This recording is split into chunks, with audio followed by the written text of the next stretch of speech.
Are we recording? Yes, we are. So welcome to another midweek coffee break video where I discuss all things filofax, other binders as well, and paper-based productivity in general. Before I start, I just want to do another shout out to a very generous viewer who sent me 4 filofaxes last week. I had no idea about Blackwing pencils. Here we go. So they have this rectangular replacement rubber at the end. They weren't on my radar before, so I had a look on Cult Pens, the website where I get my some of my fountain pen ink and the occasional fountain pen, the occasional writing pads, and they're clearly highly thought of. So and phenomenally expensive. I don't know whether it's phenomenal or some people say reassuringly expensive. I'm going to test this out. I am a pencil user. I tend to use. My weapon of choice at the moment is a Kaweco Sport with the ridiculous size pencil lids. Very, very good. I think this is a 6B, so very, very nice indeed. What is this? Doesn't actually say, but I'm going to test it out. But thank you once again. There's a phrase on here. There's a slogan. It says half the pressure, twice the speed. Can you see that? Half the pressure, twice the speed. Is it gonna focus? Just about. There we go. Let me bring it back a bit. Okay. And it's inspired me to. It just triggered me to talk about a new development I'm doing. And I'll just start with that. Because what I'm doing is, I often refer to to filofax catalogues of old and the fax catalogues as well, which have been compiled and are listed on the filofaxy. I have to be careful what I say. The filofaxy website, where there are facsimile images of quite a lot of the filofax and the fax catalogues in the past, and I find them a very, very useful resource, and I have a link in the description below so you can have a look for yourself. However, one thing that I find frustrating with them is because they are catalogue orientated, they are basically listed in each chronological. The developments and the models coming in and out are chronological, not catalogued as per models. So I've been working on, and it's a ridiculously long task, but I'm using one of my favourite binders I have in my collection. This is an E201/7/8. So this predates. It's going to be, because of the mechanism, the Gilmix ring mechanism. This dates this. It's somewhere between, and things virtually never changed when the filofax brand was owned by Norman and Hill, and models very changed between pre-war all the way up to maybe 1979. So this could date, this particular one, because of these rings, places this anywhere between 1945 and 1979. So who knows? But it is a fabulous binder for me, anyway. And I'm using this one at the moment because the ring mechanism, which is a Gilmex ring mechanism, is, I don't know whether you can hear that, but if you had, if you could just reach through the screen and operate this ring mechanism, you would go, oh my goodness, that is such a nice mechanism. I mean, it's a real joy to use, and as we know, some of them are really harsh, and you wouldn't want to open and shut one in a public library, for instance. Everybody would be looking around and wonder what on earth's going on. But these are super smooth, and I'm using this because at the moment I am opening and shutting this several times a day because I am compiling data as from a point of view of the models. So here we've got like the Sandhurst model. So it came in, at least according to the data I have, came in 1999 in 4 sizes and yada yada yada. And I like to quote the marketing hype that is in the catalogue, and this one is natural vegetable tanned Italian calf leather. Okay, which is very descriptive, very accurate, etc., etc. And hold that thought, because I am later on today. I'm going to be in this video. I am going to be talking about some descriptions of modern filofaxes, which are, shall we say, quite enlightening. And I've only got to about 2002 at the moment, so I'm working through them so that I end up with effectively a ready reckoner. Do you remember those back in 1971 when we changed to decimalisation? Those of us who are old enough to remember that, the old ready reckoner. Anyway, what I want to do is I want to be more informative when I'm talking about a particular binder. I want to remind viewers of the when it was introduced, etc., etc. So this is going to be a really, really easy way to do it while I'm actually in the video, rather than doing a lot of research and going through and basically going over old grounds. So I'm effectively producing a database according to model as opposed to date. So that's what I'm going to do. And this pencil's logo, half the pressure, twice the speed, inspired me to do it. I've been working on it all yesterday, in fact. So Q&A.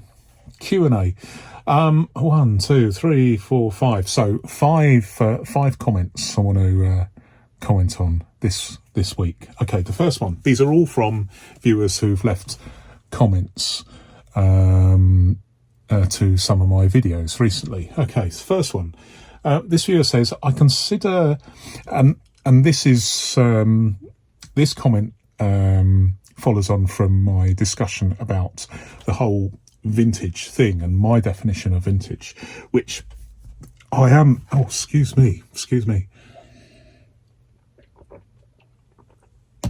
Got a bit of a sore throat today. Okay, that's better. And I am going to revisit the whole vintage thing at some point. But let's consider this comment. This viewer says, I certainly consider my York and Portland models to be vintage.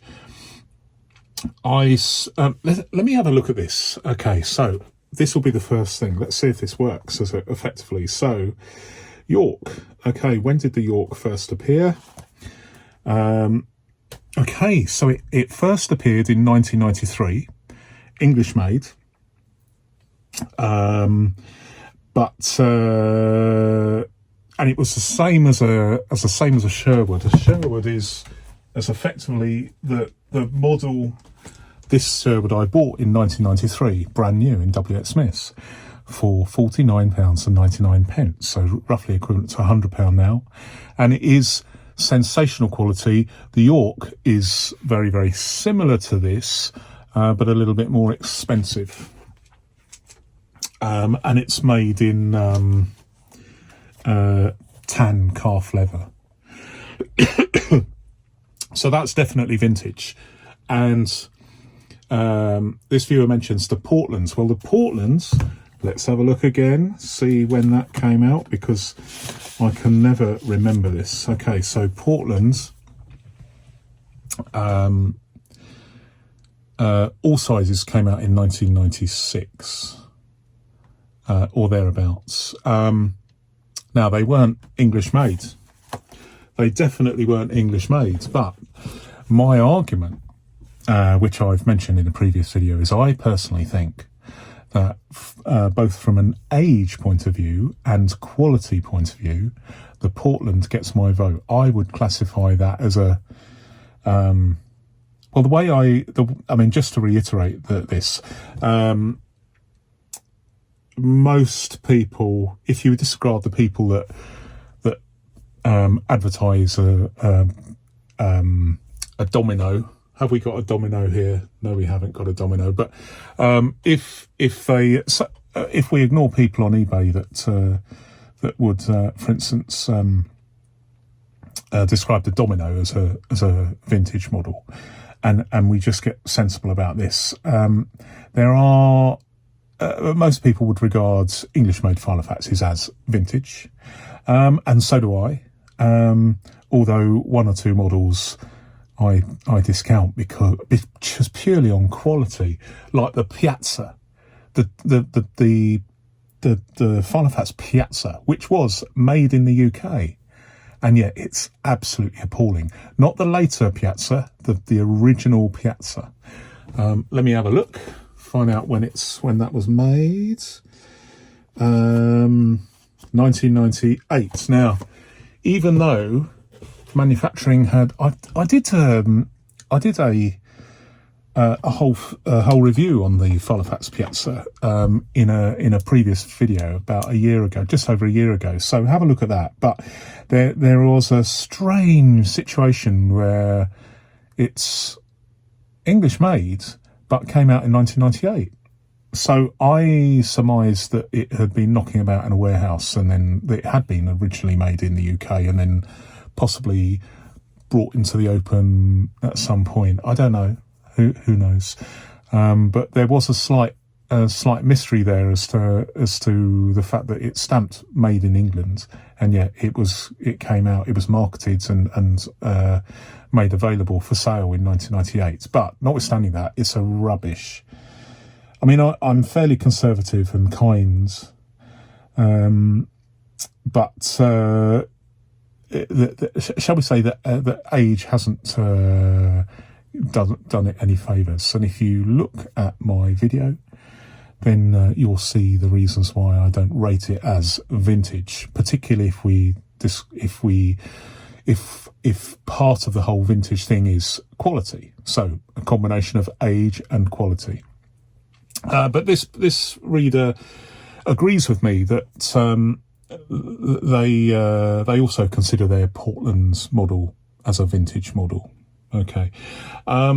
They go on to say, I struggle with the UK-made distinction, though, because I consider my Sandhurst a vintage. Okay, so it sounds like their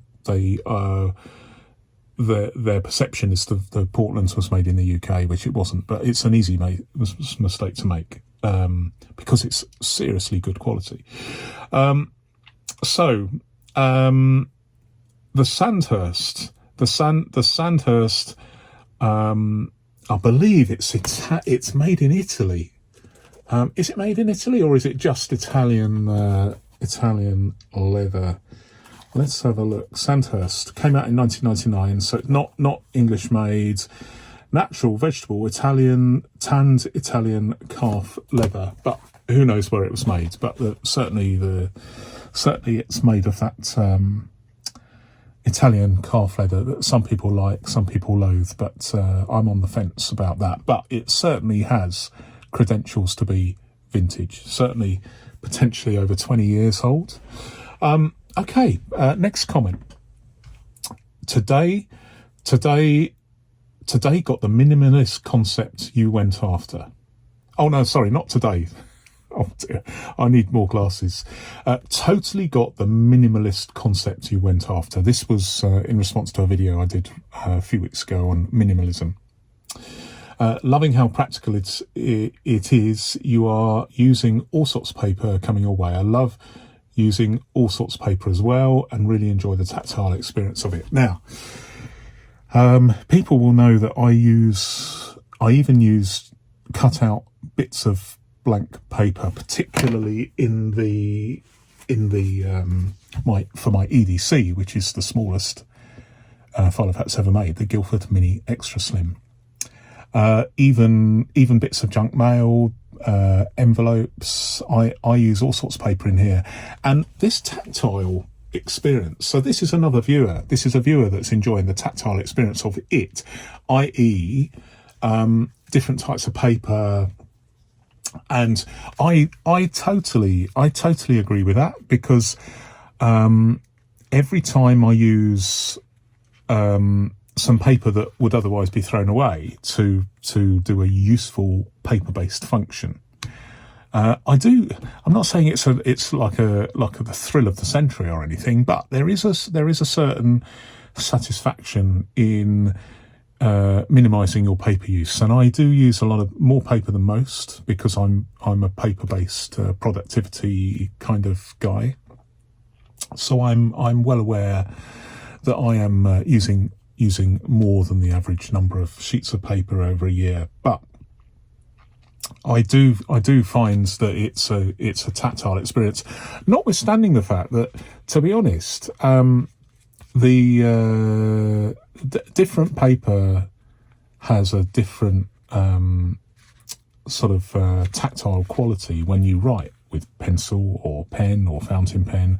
So there's no consistency there, but it is actually interesting. As you're writing, you are noticing the effect and appreciating, or not appreciating, as the case may be, the qualities of the writing tool and the paper at the interface at which they connect. So I'm all for that, and that may be a bit nerdy, but hey, I make no apologies for it. I am a paper-based kind of guy. Excuse me. I am struggling a bit today, but the show must go on. Okay, next Q&A, and we're coming up to 18 minutes here. My goodness, and we barely, I wouldn't say we barely started, we're about halfway, but I'm talking as fast as I can. So, okay, a viewer writes, the big Norfolk test, and we're talking about, I did mention the fact that I thought that the Norfolk, which is a new model, as most of you will know, might, in the fullness of time, turn out to be described as vintage, but we don't know. The jury's out, and it will be out for another maybe 20 years, maybe 30 years, who knows. What will it be like in 20 to 30 years? Well, this viewer gives an indication that where she expresses some doubt, and I'll tell you why. She writes, the big Norfolk test is going to be how well it holds up to long-term use. I have one in lavender and another one in sage, and they're both very soft to the they're both very soft to the touch leather, and I feel like it will eventually rub off or peel. Now that wouldn't be good, but that is the perception of this viewer, who's not just got one but two, and that's her perception. She continues, my first sage brackets, which filofax did replace, and they're very, very good with customer service, as we know. If there's a problem, they just replace it. No quibble, they just do it, which is great. My first sage, which filofax did replace, had a nick in it from what she describes as the cardboard belly bands, and I could see how the leather was very thin and affixed to whatever backing they used. I love the Norfolk, but I have concerns. Now, as we know, some models, particularly ones where there's a thin layer of leather bonded to a man-made substrate, can potentially have problems. Like this is obviously a really bad example. This is my Guildford Mini Extra Slim, which is described as deluxe leather. I think the worst one I've come across is the Finch. This is the Finsbury, the compact Finsbury. If you look at that, it's just obviously I'm not going to describe this as vintage. And to be honest, even though I think, and I keep on banging on about this, but I do think this is the best filofax ever made.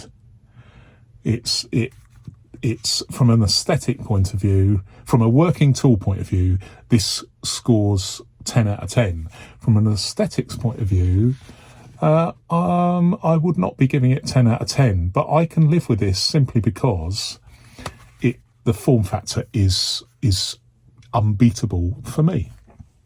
So it all depends on public and personal perception. But will the Norfolk be deemed be seen as a vintage filofax in 20 or 30 years' time? And it needs a certain amount of time, I think, before anything should be considered vintage. But that's obviously open to discussion, and I'll probably that's going to be a particular discussion, a really nerdy discussion at some point in the future. But there we are. Next comment. Okay, with no precise and agreed definition, I'd say that the term vintage at least sets some expectations around age and quality. Yeah, I would agree with that. On reflection, so this reader is reflecting, on reflection, I agree with you that we're now at or near a point where filofaxes made after around about 1990 can start to qualify. Now, this reader is quite a well-known viewer who has some authority in the with this subject, and they say probably hard to agree which ones.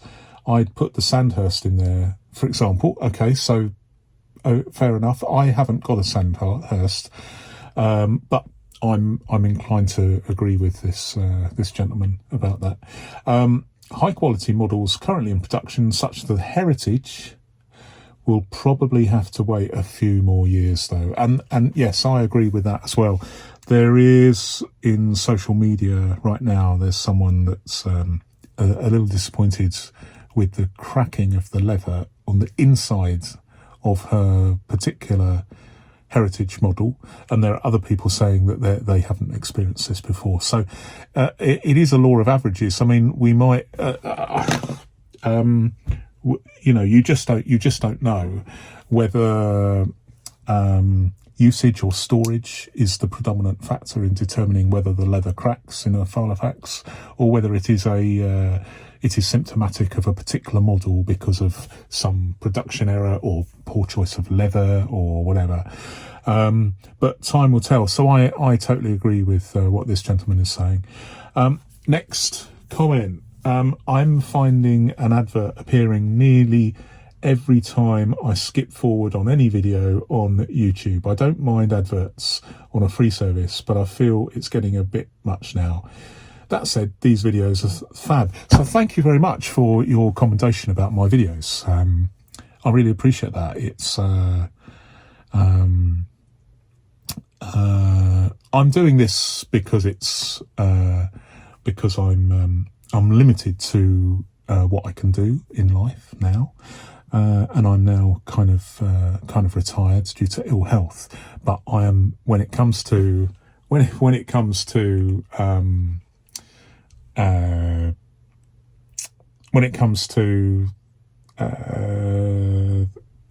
YouTube, I find I can, there is no impediment. I can just get on with it. So thank you for that. Yeah, I find that as well. If I'm watching a video and then I skip through, I jump to another point. If I jump past the point where a YouTube video is going to be inserted, I am forced to watch a few seconds of the advert before I can skip. I mentioned this is in response to the fact that I have discovered that even though I'm not monetized. A few months ago, YouTube did start inserting. They never used to do it, but now they are doing it. So they are using my videos. I mean, it's their channel, so they can do what they want. I totally get that, and I'm not paying a fee. You know, it is free, and it costs them money to store my videos on a server somewhere. You know. So I totally understand that, but I have noticed recently that on some of my videos, YouTube are putting multiple ads. I had a 15-minute video and there were 4 separate adverts. If you include the one at the beginning, there were 3 during the 15-minute video, and then there was another one at the end. So I don't have any control over it. I think we, as a society, have to accept that, you know, YouTube can do what they want. And to be honest, I'll tell you what I do now and again is I am aware that obviously YouTubers make money from adverts, but how much money they make depends on whether people watch those videos and for how long. If people just skip the video, then they don't receive any money from it. So quite often I just watch the videos if I'm not in any rush, or I might have it in the background while I go and make a cup of tea or something, you know, which is something that we've had years of. Those of us who watch TV have had years of practice, you know. There was always a I remember back in the day when we had limited number of channels. We just had 4 channels in the UK before the introduction of satellite TV and cable TV. The adverts would always be, they would always be 3 minutes long, just enough time to make a cup of tea. So I would say maybe sometimes you can help a YouTube creator out by just leaving it running while you go and have a cup of tea, and then that will generate revenue for. I mean, I don't know whether that's ethical, but I sometimes feel sorry for YouTube creators when I skip the advert. I think, well, it means that the creator isn't going to make any money. So I sometimes skip them. To be honest, I skip most of them, but other times I'll just leave it running. And I'll leave this one running while I'm working on something on this. I've got 2 computers here, 2 big desktop screens. So I can, I've got more, so I can have something running while I, you know. Okay, so that's enough Q&A, I think, for the day, because we're at nearly half an hour. There's a couple of other things. First of all, you will see from the thumbnail of this video the gender split of my videos, which is more or less 50-50, as you can see. Now, my question is, and you can leave a comment, feel free to leave a comment, does that take you by surprise? Because, as we know, in recent times, there have been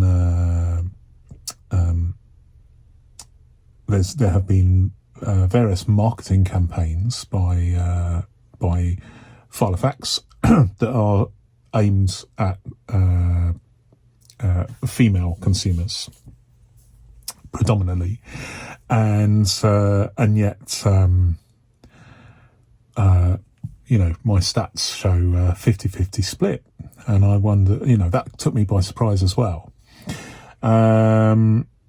But I wonder whether it's because I'm predominantly interested in vintage filofaxes. Maybe there are. Maybe that's the reason why there's a 50-50 split. If I was perhaps, I imagine that there's obviously a lot of channels there where they're talking about moving into their new filofax or describing the latest filofax from the current model range, clearly looking at the stats, there is a huge following, probably the largest following in general for filofax is likely to be female. But I just thought it'd be interesting to share with you the gender split for my channel.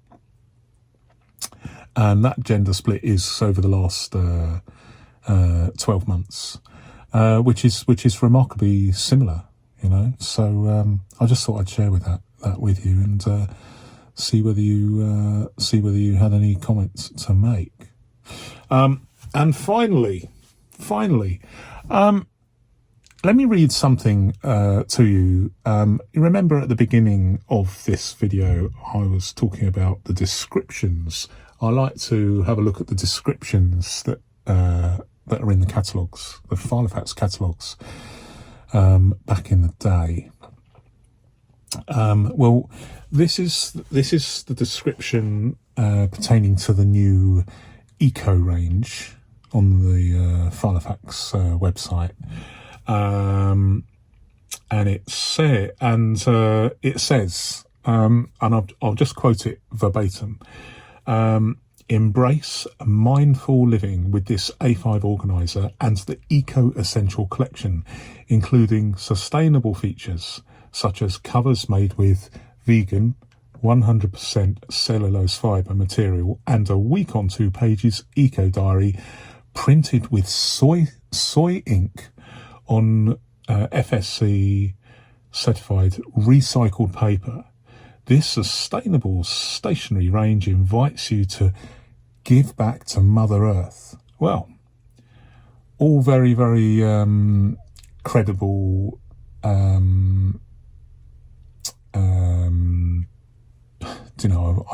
don't know how to describe that, but there's some interesting. There's a lot to unpack there. I've never heard of soy ink, but that sounds a great idea. FSC certified recycled paper, yes. I'm very interested. They look like filofax dominoes, don't they? With the rubber band securing the binder. 100% cellulose fibre material. Well, I don't know whether I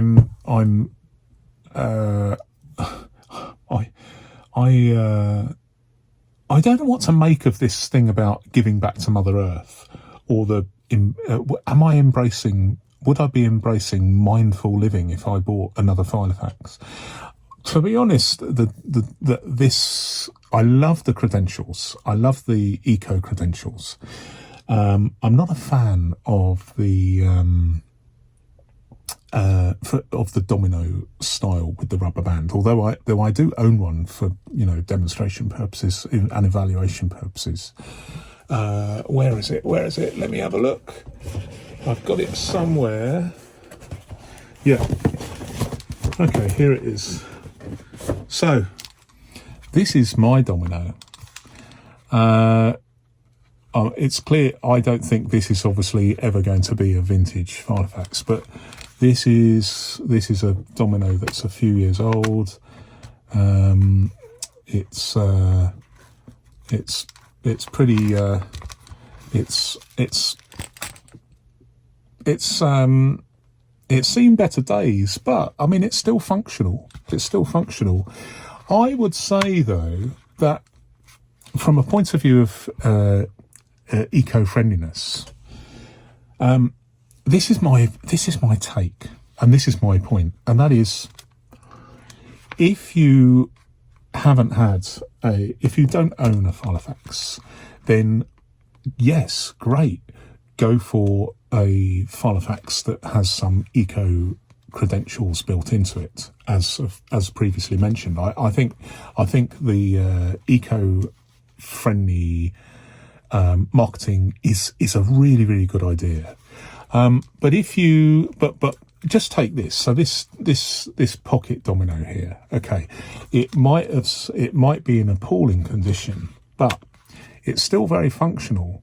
And I would say, if you already have one of these, and this is the conundrum, if you have one of these or any other binder, and you are just changing the binder because it's got a few dents, or you can see the cardboard showing through under the leather, or in this case, this isn't leather, but if you already have one and you are just changing it for cosmetic reasons, then changing to an eco-friendly binder is not doing the planet any favours.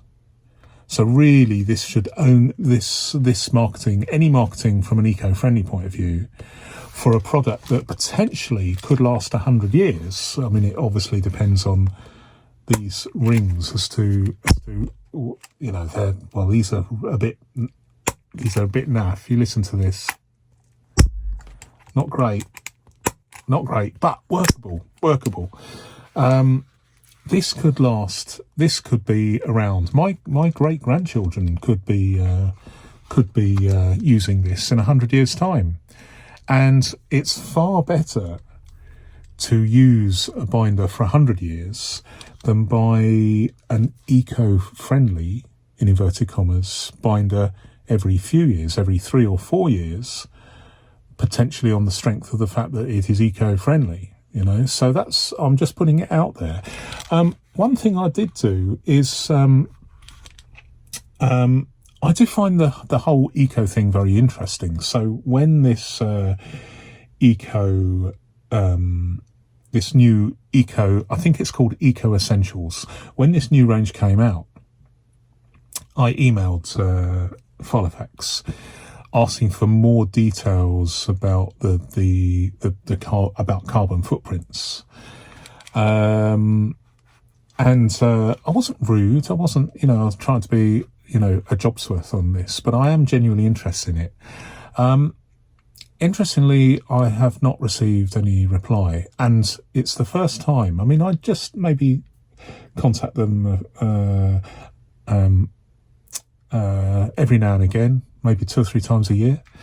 And they've been very, very accommodating and very polite, and I've had an instant response almost for every single query. But this one query pertaining to carbon footprint calculations, I'm guessing they've either ignored it, or it's got lost in the email postal system, if you like, or they're busy compiling some information to give to me and they've passed it up through the chain. I'm hoping that they've done that. If I do get any response from filofax, then I will let you know. But I'm genuinely quite pleased that the eco thing, such as it is now clearly if a company decides to market the eco thing, then it is a measure of the fact that their current and potential consumers are interested in that sort of thing. So that is very, very encouraging. As we know, I mean, we can talk about the eco-friendliness of leather as against vegan products, as against all sorts of manufacturing processes, and obviously there's this whole thing about manufacturing a product and then shipping it to consumers that live on the other side of the planet, which is probably not a great thing either. What was the market? What would have been the carbon footprint of a this binder made sometime after the war and before 79 in England. What would the eco friendliness of this product be? The carbon footprint of this binder be when compared to this Finsbury made possibly in China or India. I mean, I don't know, but certainly it's not made in the UK. How would those two carbon footprints stack up? So I've asked them about the carbon footprint thing because there are companies out there in other industries, like the bicycle industry, for instance, where some manufacturers are starting to go into some detail now about producing a credible breakdown of how the carbon footprint of each particular model is, not just a generic item, but each model. They have, there are companies that go to some lengths to provide specific carbon footprint calculations, which they are doing not for their health, but because consumers are increasingly demanding this data. So I've kind of sort of dropped it in the lap of filofax. I'm guessing that probably no one's asked them before, but I'm very open about this. I as you know, I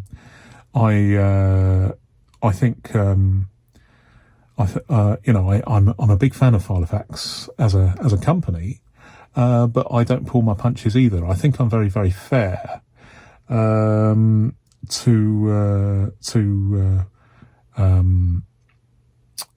commend and criticise in equal measure. So we will see. We will see, and if I get I know I'm waffling now, but if there is anyone interested, if there is anyone listening from and watching from filofax, then I hope my query about carbon footprints will be taken in good faith.